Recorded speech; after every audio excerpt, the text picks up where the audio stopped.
Professora, a UERJ, né, uma universidade que tem lutado já até antes dos problemas que a gente vê acontecerem na UFRJ, na UF, nas demais federais, a UERJ já vem lutando há algum tempo, que era vinculado justamente ao governo estadual, e lá assim que o Witzel assumiu, ele abandonou completamente a UERJ, né? Queria que, como o senhor está dentro dessa convivência universitária, né?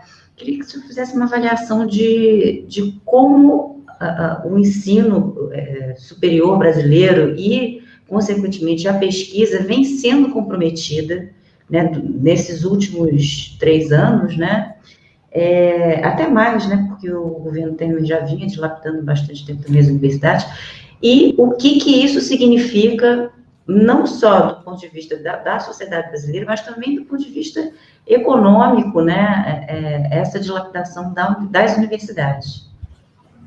Oi, Isabelle, muito obrigado. Essa é uma excelente pergunta e ajuda a caracterizar a verdadeira feição do golpe bolsonarista. Eu estava escutando o Fábio e Isabelle com muito interesse, o professor e cientista político Alberto Carlos Almeida, que eu acompanho desde muito tempo, desde o livro dele, A Cabeça do Brasileiro, essa brilhante pesquisa em que ele fez uma espécie de análise da mentalidade do brasileiro. Então, eu acompanho o professor Alberto Carlos Almeida há muito tempo e aprendo muito. Mas aqui não exatamente discordaria, mas abriria uma janela para a nossa reflexão. Nós precisamos parar de pensar que o Bolsonaro dará um golpe no sentido tradicional de uma data histórica, um evento traumático de ruptura. Não é este o golpe que o Bolsonaro planeja. O que o Bolsonaro tem feito nos seus quase 3 anos de governo, Isabelle, paradoxalmente, é de uma eficiência exemplar. Não existe nenhum outro governo da República do Brasil que tenha conseguido, em menos de 3 anos, cumprir de maneira tão fiel e coerente as suas metas. Qual é a meta do governo Bolsonaro? Ele o disse na primeira viagem internacional que fez, quando na Embaixada do Brasil em Washington, tendo, de um lado, Olavo de Carvalho, de outro lado, Steve Bannon, que o Eduardo Bolsonaro acabou de encontrar, lamber o sapato e convidar para vir ao Brasil, para ajudar o pai. Notícia em todos os jornais. O Jair Messias Bolsonaro se levantou e o Messias anunciou o apocalipse. Ele disse: eu vim para destruir. É preciso destruir muito antes de talvez começar a destruir. A missão da minha vida é acabar com a nefasta esquerda no Brasil. Exatamente. Essa frase dele foi dia 3 de novembro de 2018. 3 de novembro, a primeira viagem internacional, o primeiro compromisso internacional do presidente lá nos Estados Unidos, em Washington. Eu tenho essa frase anotadinha aqui. Está gravado aqui. Há vídeo no YouTube com essa frase. Fábio e Isabelle, vocês concordariam que, a partir do dia 1 de janeiro de 2019, no projeto do governo, enquanto arquitetura da destruição, este é o mais eficiente governo da República?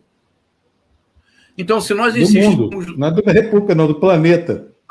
Muito bem observado, Fábio. Isabelle, na Hungria, na Polônia, na Rússia, na Turquia, quando os governos tiveram o seu primeiro mandato, eles mantiveram uma aparência moderada e um verniz de respeito às instituições democráticas. Foi somente no segundo mandato, quando eles foram reeleitos, que eles fecharam o cerco, manietaram as instituições e criaram o que o Viktor Orbán chama de democracia majoritária. O que é democracia majoritária do Viktor Orbán? É um conceito criado pelo primeiro-ministro húngaro que o Jair Bolsonaro esposa desde a campanha deliberadamente. Democracia majoritária é assim: eu sou eleito, não importa se com 50,1% dos votos tenha maioria, então as minorias têm que se adequar ou devem desaparecer. O Bolsonaro disse isso na campanha, repetiu esta semana. Esse é o projeto. Agora, Fábio, Isabelle, no primeiro mandato, o Bolsonaro já está fazendo o que Putin só ousou fazer no segundo. A única comparação mundial com Bolsonaro é com Duterte, das Filipinas. Eis onde nós estamos. Que até então, aqui a gente julgava ser o pior chefe de Estado da história do planeta. Já vimos que não é, né, professor? É isso. Então, Isabelle, o golpe do Bolsonaro não será uma quartelada, não será com tanques nas ruas. O golpe do Bolsonaro passa pela sua pergunta, Isabelle. Então, vamos aqui pensar em alguns dados relacionados diretamente à sua pergunta. Veja, ano passado, o CNPq, pela primeira vez, lançou um edital de bolsas de iniciação científica, que é um projeto maravilhoso que o Brasil possui, que países de primeiro mundo não possuem, em que, a partir do terceiro período das universidades públicas e também das católicas, das PUCs, um aluno pode ter uma bolsa de iniciação científica, mantê-la até o final do curso. Se ele for um bom aluno e fizer um bom mestrado, ele pode ter bolsa no mestrado, bolsa no doutorado e realizar carreira acadêmica. Isabelle, eu sou do Rio de Janeiro, não sei se vocês são do Rio também, eu cresci no subúrbio do Rio de Janeiro. O mais natural para mim não seria ser hoje professor titular da UERJ, mas eu tive bolsa de iniciação científica no terceiro período, conquistada com concurso, eu tive bolsa de mestrado, eu tive bolsa de doutorado, eu tive bolsa de pós-doutorado, eu tive tempo e condição de fazer um concurso para a universidade pública. Pela primeira vez, no ano passado, o edital de iniciação científica excluiu todas as áreas das humanidades. Isabelle, você compreende a gravidade do que eu estou dizendo? Pela primeira vez na história, o CNPq lançou um edital de iniciação científica para jovens graduandos e graduandas e não houve uma única disciplina das ciências humanas. Há pouco tempo, o currículo Lattes, que é um pouco a prestação de contas pública dos pesquisadores no Brasil, esteve fora do ar durante 11 dias. O presidente da Fundação Zumbi dos Palmares criou um concurso para mudar o logotipo da fundação, porque no logotipo atual, inspirado em artistas com inspiração de matriz afro-brasileira, a espada de Exu, eles querem retirar. Ele criou na Fundação Zumbi dos Palmares uma sala onde ele quer jogar fora livros. Ele retirou do site da Fundação Zumbi dos Palmares negros e negras fundamentais da história do Brasil. O computador, o supercomputador do INPE, que é responsável por processar os dados do desflorestamento, de possíveis queimadas na Amazônia e no Brasil em geral, terá que ser desligado, porque o Instituto não recebeu verba para sequer pagar conta de luz. Nós somos a única nação moderna no mundo que aboliu o censo. Aboliu o censo. Ou seja, nós não teremos dados objetivos para organizar políticas públicas. A Procuradoria-Geral da República ontem expediu um parecer dizendo que não há comprovação científica para máscaras, que, portanto, o presidente não comete crime ao não usá-la e ao um funcionário concursado do Tribunal de Contas da União inseriu dados suspeitos falsos no relatório. O pai deste funcionário, que foi colega de Bolsonaro na AMAN e que hoje tem uma sinecura na Petrobras, é diretor do Departamento de Inteligência da Petrobras. Qualquer departamento de inteligência do governo Jair Messias Bolsonaro não pode existir. É uma sinecura. Enviou para o presidente. No Palácio do Planalto, forjaram um documento, falsificaram, colocaram o logotipo do Tribunal de Contas da União e divulgaram. O ministro Onyx Lorenzoni, para desacreditar um deputado e um funcionário concursado, apresentou em público um documento falso, reconhecidamente falso pela própria firma que, teoricamente, havia expedido o documento. A Polícia Federal está aparelhada. A ABIN trabalha hoje, é como se trabalhasse no quintal do condomínio Vivendas da Barra, porque a ABIN existe para servir a família Bolsonaro e para proteger Flávio Bolsonaro, o dono da fantástica fábrica de chocolate que não vende chocolate em abril. Então, me acompanha, Isabelle, me acompanha, Fábio. O golpe do Bolsonaro funciona assim, eu proponho. No Planalto, aparelhamento inédito das instituições.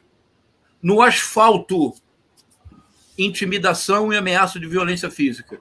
Se nós não impedirmos que essas duas pontas se atem, nós não teremos eleições ano que vem. Eu sinto uma enorme angústia, Isabelle, quando eu vejo os nossos líderes políticos importantes. E aqui, do que se trata agora do campo democrático. Do presidente Lula ao governador João Dória, todos estão no mesmo campo democrático. Politicamente são opostos, mas são democratas, isso que importa.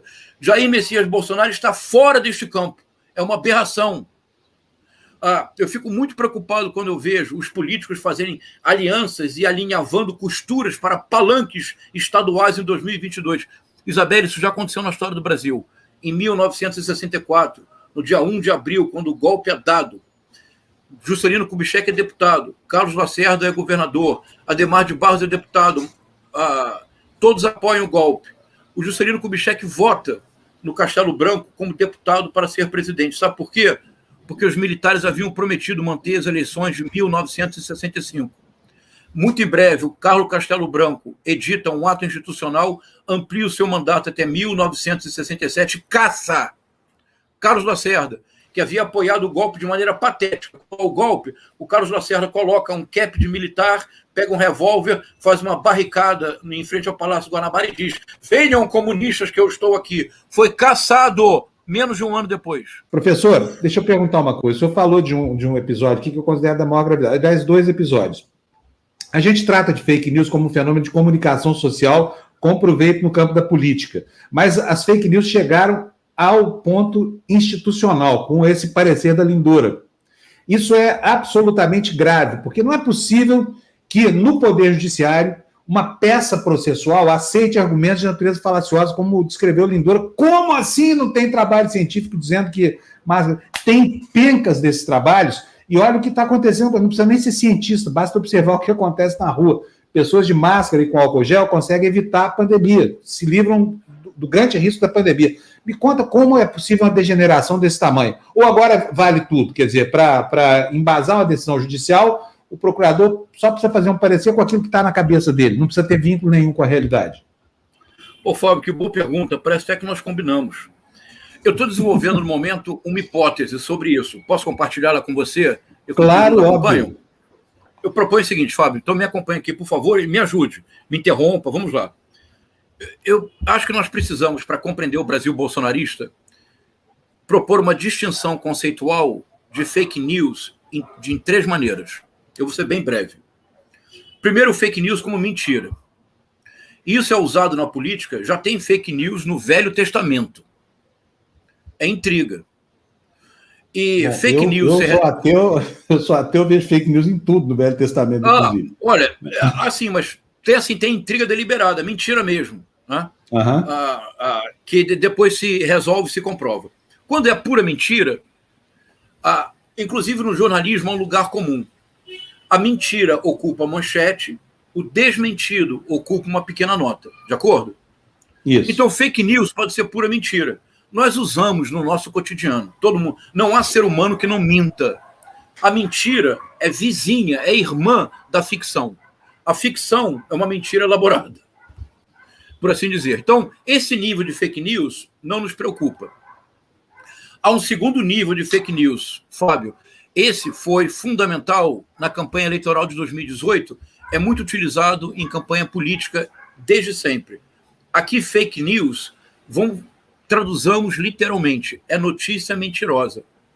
Não é apenas agora uma simples mentira que você desmente com facilidade. Aqui, fake news já tem um contexto narrativo.